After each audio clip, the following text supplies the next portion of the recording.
The man had been working on the chair for 11 days. It sat in the corner of the barn in various stages of becoming. First a drawing on the back of a feed invoice, then 4 legs of good red oak cut and planed to the same length for the first time in his working life. Then the seat, wide and solid, fitted with a cushion he had ridden into town to purchase, and that the mercantile woman had wrapped in paper without asking him any questions he wasn't prepared to answer. He worked on it in the mornings before the ranch hands arrived, and in the evenings after supper, by lantern light, with the kind of attention he gave to things that mattered. It was, by any measure, the finest piece of furniture Silas Harden had ever made. He had not told anyone what it was for. He was not entirely certain yet himself. He only knew that it was necessary. If something in you already understands why, subscribe to this channel right now and drop the name of your city in the comments below. I want to know how far this story travels tonight. Every name, every city means the world. Stay with me, because what was said about Grace Voss in the town of Harden Creek, Texas, and what one quiet man is about to do about it is going to stay with you long after the story ends. Grace Voss had been hearing the verdict on herself since she was 9 years old. That was the year her mother died, a quick death, pneumonia, 3 days between the cough and the end, and her father Clement Voss had been left with a farm, a grief he had no vocabulary for, and 2 children, Grace, 9, and her brother Ellis, 6. Ellis had their mother's narrow build and their father's temperament and their father's ease in the world, the way some people move through rooms without rooms seeming to notice them. Grace had her mother's patience and her grandmother's frame, and a quality of presence that rooms did notice, immediately and always. She had understood from an early age that this was considered a problem. She had not, at 9, understood who had decided that, or why, or whether the decision was final. The answer, it turned out, was her father. Not in malice. Grace had spent 25 years arriving at this understanding, and she believed it was accurate. Clement Voss was not a cruel man. He was a frightened one, which produced the same results with the added disadvantage that he could not see them clearly. He had watched his large, capable, intelligent daughter move through a world that treated large women as problems to be managed, and he had concluded, with the particular logic of a man who mistakes observation for wisdom, that the solution was to prepare her for it, to say the thing before the world said it, so that it would land softer, to make her practical about herself before hope could make her vulnerable. He had said it to Agnes Freely, who was his nearest neighbor and his late wife's closest friend, standing on the porch of the Freely farmhouse on an April evening in 1885, 3 years before this story begins. Grace had been 22. He had said it without lowering his voice, which meant he had not thought she was near enough to hear, which meant he had not been wrong. She had been near enough to hear. She had been standing on the far side of the porch with a jar of Agnes's preserves in both hands, and she had heard every word, and she had stood there for a moment with the jar of preserves and the words and the particular quality of silence that descends when the thing you have always suspected is confirmed. She had walked back around the porch. She had thanked Agnes for the preserves. She had ridden home beside her father without speaking, and he had not noticed, because he never noticed, and she had gone inside and put the preserves on the shelf and gone to bed. She had been deciding what to do about it for 3 years. What she had done was stay, because the farm needed managing and her father was not going to manage it. And Ellis had gone to Kansas City at 19 and written letters about his intentions to return that had become less frequent and less specific as the years passed. What she had done was run the farm, the planting schedules, the account books, the negotiations with the feed merchant, who always tried to add a line item in the belief that she would not notice. And she always noticed. What she had done was become so necessary that her father could not have articulated what the farm would look like without her, though he had also not articulated what it looked like with her, which was something she had stopped waiting for. What she had not done was leave. Not until Agnes Freely, who had been the nearest neighbor and the keeper of the porch conversation for 3 years, came to her in March and told her that Silas Harden was looking for a housekeeper. His wife had died 18 months prior. He had a daughter of 8. He had been managing both the child and the household with increasing visible difficulty, and he was the kind of man who would not ask for help until the alternative became impossible. And the alternative had become impossible. Grace Voss took 4 days to consider it. Then she packed one trunk and told her father she was going, and he looked at her with the expression of a man who has just discovered that something load-bearing was a person. And she did not explain, and he did not ask, and she walked to the wagon that Agnes had sent for her, and did not look back at the porch. The road to the Harden Ranch took 2 hours through the April country, which was the best country in Texas, and possibly the world. The live oaks coming into leaf, the bluebonnets already thick along the roadside, the smell of rain that had fallen the night before still in the soil. Agnes drove and talked in the easy way of a woman who understands when talk is a kindness and when it isn't. And mostly she talked about Silas Harden, which was useful.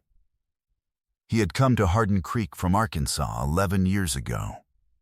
He had built the ranch from a section of rough land that nobody else had wanted, which said something about his relationship to difficulty. His wife, Clara, had been well liked, and her absence was felt in the way people spoke around the fact of it, not directly, but in the shape of the silence they maintained. He was a man who built things.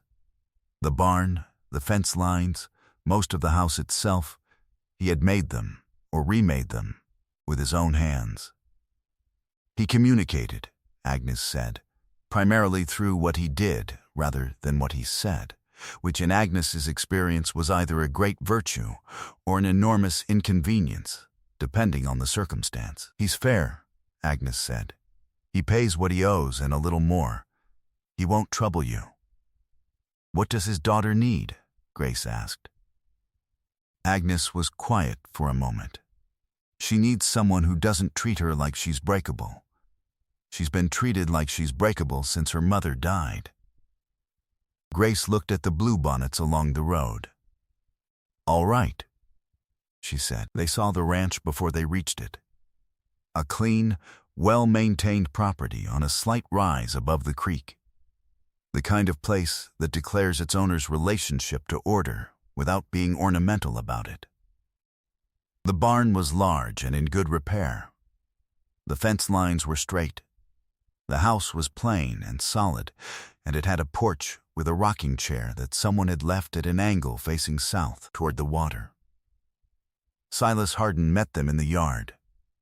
He was a large man himself, not heavy but broad, built for work rather than impression, with hands that confirmed what Agnes had said about what he did with them.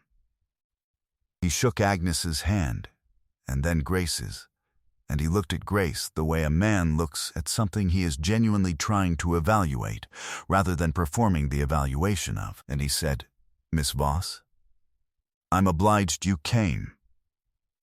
Mr. Harden, she said. Agnes said her goodbyes and turned the wagon back down the road, and Grace picked up her trunk, and Harden moved to take it from her, and she let him. Because it was heavy, and that was a practical matter and not a statement about anything else. He showed her the house. The kitchen came first, because it always did. The kitchen was the state of a household made visible, and this one confirmed everything Agnes had not said directly. It was a kitchen that had been maintained by someone who was managing rather than living in it. The surfaces clean enough, but the organization of a man who has been finding things by memory rather than placement, which means they move every time and have to be found again. The stove needed a thorough cleaning. The supply situation was adequate. but unconsidered. There was a pot on the shelf that still had something dried in the bottom of it that she would deal with before anything else. She set her trunk down and looked at it without expression for the length of time it took to understand what needed doing and in what order. "The terms," Hardin said from the doorway. "Agnes told me," she said. $35 a month. The room off the kitchen. Yes, your daughter's schedule. School 3 days. Home 2. I'll tell you the rest tonight at supper." He paused. "She's in the barn. She knows you're coming. Does she want me here?" He considered this with more honesty than she had expected. "She doesn't know yet," he said. "She'll make up her mind when she sees you." He left. She heard him cross the porch and take the steps and walk toward the barn, and she stood in the kitchen alone and rolled up her sleeves and found where he kept the soap. She had the kitchen remade in 4 hours. Not decorated, remade, surfaces scrubbed, the pot dealt with, supplies assessed and reorganized by logic rather than habit, the stove cleaned until the iron showed its proper color again. She built the fire herself and put water on, and by the time she heard boots on the porch steps, she had cornbread in the oven and pork and beans on the stove, and the kitchen smelled like a place where people ate rather than a place where someone fed himself out of obligation.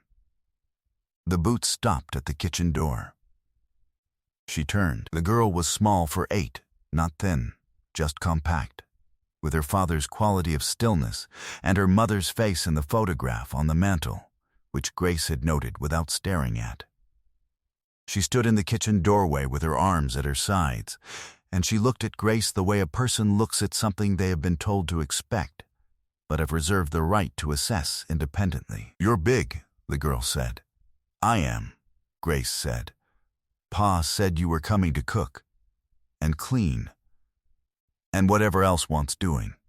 A pause. "Can you make tea cakes?" "I can make tea cakes." June Hardin came into the kitchen and sat at the table, which was the manner of a child who has decided that the space is acceptable. She did not offer anything further. She watched Grace move around the kitchen with the focused attention of a child conducting research. At supper, Silas Hardin ate the way a man eats who has been feeding himself badly for 18 months and has lost track of what proper food tastes like, steadily, and with a quality of attention that was almost involuntary, the way a body will turn toward warmth before the mind has processed the cold. June ate her cornbread in careful squares. Neither of them said much. Grace ate, and did not wait to be told the food was good, because she knew it was good. And she had learned a long time ago that waiting for people to confirm what you already knew was a way of handing them a power they had not earned. After supper, Hardin stacked the dishes himself without being asked, and then stood for a moment as though he was going to say something, and then went out to check the horses instead. Grace washed the dishes and put June to bed, and June permitted this without objection and asked for the same story twice, and fell asleep with her hand on top of Grace's, which had been resting on the quilt. She found the corner of the barn on the 3rd day. She had gone to retrieve a tool she needed for the kitchen garden, working her way past the stalls toward the back wall, and she saw it in the lamplight from the door. The partial form of something under a canvas, 4 red oak legs visible beneath the hem. She did not lift the canvas. She looked at the legs for a moment, and at the tools arranged neatly on the workbench beside it, and she turned around and went back to the garden. At dinner that evening she said, without looking up from the bread she was slicing, "What are you building in the barn?" A pause. "A chair. For what?" Another pause, longer. "I'll know when it's finished." She looked up at that. He was looking at his plate. Something was happening in the line of his jaw that she recognized as a man working on something he does not yet have words for. She looked back at her bread. "All right," she said. June accepted her on the 9th day, in the manner of children who conduct thorough trials before rendering binding verdicts. It happened over tea cakes, which Grace had made on the 7th day, as promised, and which June had eaten 3 of without comment before announcing, with the seriousness of a judge delivering a ruling, that they were better than Mrs. Ansley's, who had apparently been the previous standard-bearer. Grace said she was glad to hear it. June said she could stay. Grace said that was generous. Silas Harden came past the kitchen window at that moment, coming in from the south field, and he slowed his stride. Grace did not look at the window. She heard him slow and then continue, and that was enough. His first gesture of care was so quiet she almost filed it as practical rather than what it was. She had been working at the kitchen garden for 3 mornings, turning the April soil, and she had noticed that the east bed was lower than the others, not dangerously, but enough that the spring rains would pool and rot the roots. She had been calculating what she would need to raise it. On the 4th morning she came out to the garden, and the east bed had been built up overnight, fresh soil packed in level with the others, the border boards relayed. No word said. She knelt at the bed and put her hand on the new soil and looked at it for a moment. She planted tomatoes there. It seemed like the appropriate response. What she did not know, what she would not know, until Agnes came to visit at the end of the 3rd week and mentioned it in the way Agnes mentioned most things that mattered, sideways, as though she was talking about something else, was that Clement Voss had come to Harden Creek the previous Saturday. He had come, Agnes said, to bring Ellis's latest letter and to say something to Grace that he had apparently been working up to for some time. And he had arrived at the ranch and found that Grace was not in the house but in the kitchen garden, and Silas Harden had come out to meet him in the yard, and Clement had said what fathers say when they are checking on daughters they have not checked on in the ways that mattered, that he hoped she wasn't causing trouble, wasn't making herself a burden, wasn't too much for a man already managing a difficult situation. Agnes paused at this point in the telling. She was looking at her hands. Silas Harden let him finish, Agnes said. And then he said, I'm only telling you what Webb Freely heard from the gate, so I can't give you every word. He said that your daughter runs this house like she was born to it, and that June has eaten 3 proper meals a day for 3 weeks, for the first time since Clara died, and that a man who cannot see what he has in that woman has no business telling other men what to do with her. And then he told your father the east garden was showing well and he thought it would be a good season. Grace sat with this for a moment.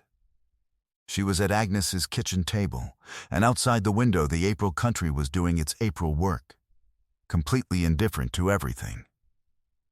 He didn't tell me, she said. He doesn't strike me as a man who tells people things he's already done, Agnes said. Grace was quiet for a long time. Then she said, My father actually came. He did, Agnes said.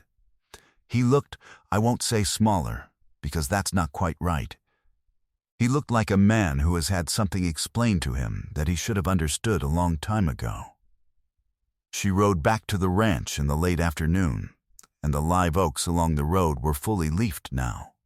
3 weeks of April having done their work, and the bluebonnets were still holding on in the lower ground.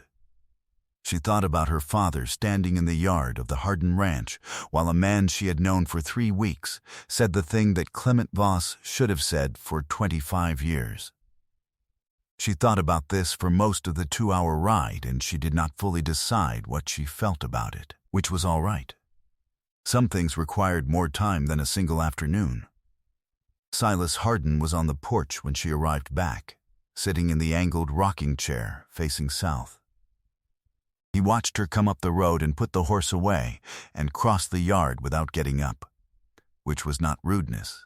She understood by now that stillness was his natural state and that movement from it meant something. He stood when she reached the porch steps.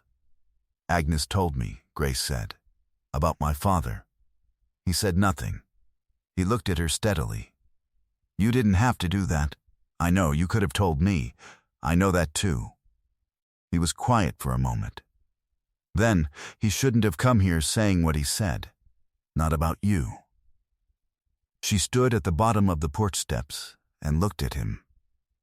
He did not look away. She had learned by now that he would not, that his directness was not performance but constitution, the way he was made, and that it was one of the more reliable things about him in a world that did not offer reliability in abundance. Agnes said, "You told him the East Garden was showing well," she said. Something shifted at the corner of his mouth. It was not a smile exactly, but the material a smile was made from. "It is," he said. She went inside and started supper and did not say anything else about it, because there was nothing else that needed saying, and he came in from wherever he went in the evenings and sat at the table, and June came down from upstairs in her nightgown, demanding to know if there were biscuits, which there were. And they ate together in the kitchen with the lamp burning and the April dark outside pressing gently at the windows. The trouble with Clement Voss was not that he went away after Silas Harden spoke to him in the yard. The trouble was that he came back. He came back on a Thursday in the second week of May, and this time Grace was in the house, and he came to the door, and she answered it, and they stood looking at each other across the threshold. The father and the daughter, and the 25 years between them, and the words that lived in that space. He had aged since she left. She noticed it the way you notice things about people you have stopped seeing every day, all at once, as though time had accumulated in her absence.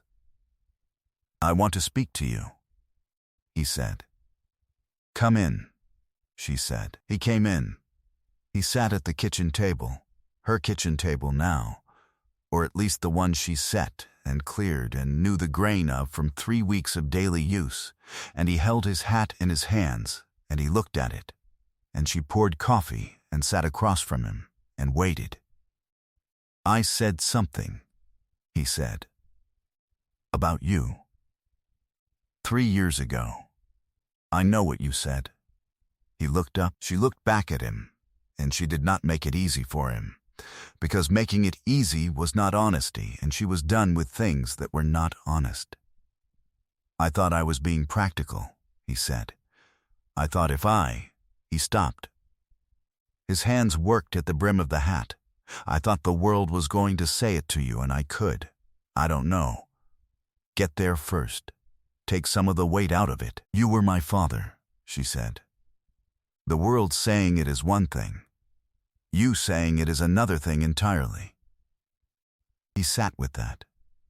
She let him sit with it. Outside, she could hear Silas in the barn, the particular sound of his work, the rhythmic quality of someone doing something precise with good tools, and June's voice somewhere in the yard talking to the barn cats in the serious manner she brought to all her conversations. "I know," Clement said finally. "I know that now. It was not enough." She knew it wasn't enough, and she thought he might know it too. But it was what he had, and he had brought it, and that was not nothing. She refilled his coffee. She did not touch him, and he did not reach for her, and they sat in the kitchen for another quarter hour talking about the farm and Ellis's letter and the bluebonnets along the road, and then he put his hat on and said he would come again if she would have him, and she said she would, and he left. She stood at the window and watched the wagon go down the road. She heard the barn go quiet, and then Silas's boots on the porch, and he came to the kitchen doorway and looked at her standing at the window. "He gone?" he said. "Yes." A pause. "You all right?" "I don't know yet." She turned from the window. His face was doing the thing it did when he was weighing something, and she had learned to wait for it. He apologized. "After a fashion." "After a fashion," he said. "It's a start," she said. "Some men take longer than others to get there." He looked at her for a moment. Then he said, "Come to the barn."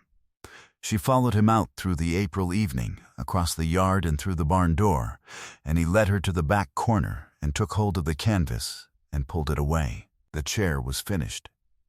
It was made of red oak, deep-grained and sanded smooth, with a high straight back and wide armrests at a height calculated. She understood this immediately, and without explanation, for someone of her particular frame, in the way that a thing is calculated when the person making it has paid close attention to the person it is made for. The seat was broad and solid, and the cushion on it was the good wool she had seen wrapped in paper at the mercantile. A deep burgundy that she would not have chosen for herself, and that was exactly right. There was a small carved detail on the top of the backrest, not ornate, nothing showy. A single clean line of pattern that she would have to look at closely to see properly. But that was there because he had decided it should be there. She stood in front of it for a long time. "Sit," Silas Harden said. She sat. The chair received her the way a thing receives you when it was made with you in mind, completely, without adjustment, without the small negotiations that most furniture required. She put her hands on the armrests. She looked straight ahead at the barn wall, and outside she could hear June still talking to the barn cats, and the creek and the live oaks doing their quiet work in the evening air. "It's a throne," she said. It came out level, without the emotion that was sitting directly behind it. "It's a chair," he said.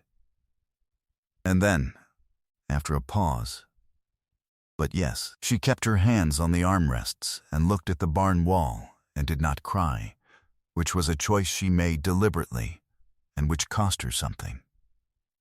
Then she looked up at him. He was watching her with the directness that was simply who he was. "My father said I was too big to love," she said. She had never said it aloud to anyone. The words had a different quality spoken than they had had in her head for 3 years, less heavy, somehow, like something that had been carried in a closed room and was meeting air for the first time. He thought he was helping. "I know," Silas said. She looked at him. "Agnes told you." "Agnes tells me things she thinks I should know." He looked at the chair, at the detail on the backrest. "A man who says that about his daughter is wrong. Simply wrong." He said it the way he said things he was certain of, without decoration. "I can't fix what he said, but I can." He stopped. He looked at his hands. "I build things when I don't have the words for something." She looked at the chair, at the wool cushion in the deep burgundy, at the wide armrests at exactly the right height. "You have the words," she said. "You just used them." He looked at her.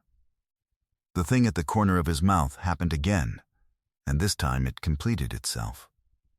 When Clement Voss came for Sunday dinner 6 weeks later, the third Sunday he had come, and each time stayed a little longer and sat a little easier, the chair was on the porch, facing south, toward the creek and the live oaks. Grace was in it when the wagon came up the road.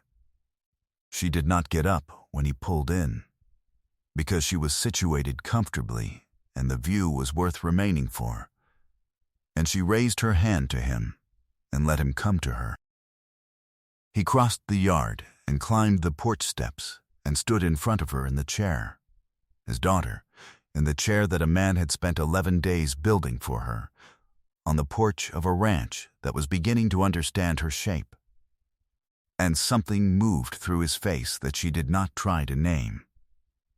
June came out the front door with a fistful of wildflowers she had cut from the south field, because she had decided that Sunday dinners required them, and handed them to Grace without ceremony, and then stood beside the chair with her hand on the armrest in the proprietary way she had developed, and looked up at Clement Voss with the frank assessment of a child who has not yet learned to conceal her verdicts.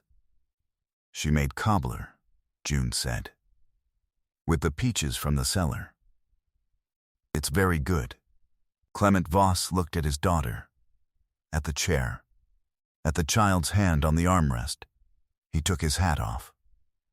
"I expect it is," he said. Inside, Silas Harden was setting the table. He set it for 4. He had been setting it for 4 for 3 Sundays now, because Clement Voss kept coming back. And Silas Harden was a man who paid attention to what was actually happening, rather than what he had assumed would happen. And what was actually happening was that a father was making his slow, imperfect way toward something he should have been toward all along. This seemed to Silas like a thing worth accommodating. He set the wildflowers in a jar of water in the middle of the table, because June would ask where they were if he didn't. They ate peach cobbler in the April turning to May warmth, with the porch door open and the creek audible, and the live oaks doing their endless, patient work outside. Grace poured coffee and did not apologize for the amount of space she took at that table, because she had not apologized for it in 6 weeks, and she did not intend to begin. Clement sat across from her and drank his coffee and looked around the edges of the things he was still working on, like a man who is glad to be where he is. Some things take longer than others. The bluebonnets along the road bloomed again the following April and the April after that. The east bed produced tomatoes in abundance each summer. June grew 4 inches in 2 years and became in Grace's classroom, because Grace took the schoolteacher position when it was offered, and nobody in Harden Creek was surprised. The most rigorous reader in the 3rd grade, which Grace considered both a professional accomplishment and a personal one. Silas Harden built 2 more pieces of furniture for the house that year. Neither of them required explanation. The chair stayed on the porch, facing south. Grace Voss Harden sat in it every evening that the weather permitted, with the creek and the oaks and the last of the day's light. And she did not take up a careful amount of space, or a considered amount of space. She took up exactly the amount of space she needed, which was the amount the chair had always been made for, and she had stopped asking permission for it so long ago that she could no longer remember the last time the question had occurred to her. It had not been a small thing, getting here. But she was here.